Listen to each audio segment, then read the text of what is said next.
சோறு கூட ஆகாம அப்படி என்ன பண்றீங்க? எத்தனை நாள் உங்களுக்கு ஆக்கி வச்சிருக்கேன். இன்னைக்கு ஒரு நாள் உங்களுக்கு லீவு தானே. இன்னைக்கு ஒரு நாள் ஆக்கி வச்சு நீங்க குறைஞ்சா போயிருங்க. சமைக்கிறது ஒண்ணுமே இல்லடா. ஒண்ணுமே இல்லையா? காசு கூட போய் வாங்கிட்டு வந்து சமைக்கிறேன். ஓ, இனிமே நீங்க போய் சாமான் வாங்கிட்டு வந்து நீங்க சமைக்க நான் செத்துருவேன்டா. அதுக்குள்ளே காலையில என்ன சாப்பிடலடா. எவன்டெல்லாம் காசு இருக்கா காசு கொடுங்க. நான் போய் ஓட்டர் போய் புரோட்டா வாங்கிட்டு வரேன். 30 ரூபா. உன் உருவத்துக்கு 30 ரூபா. 18 புரோட்டா திங்கிற.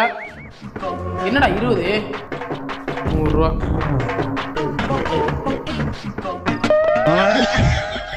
காசை வச்சு 4 புரோட்டா கூட வாங்க முடியாதுடா. அப்படியே என்ன பண்ணி தொலைகிறது? நானே போட்டு உங்களுக்கு மாரடிக்க வேண்டியதா இருக்குது. டேய் வாங்கடா டேய்.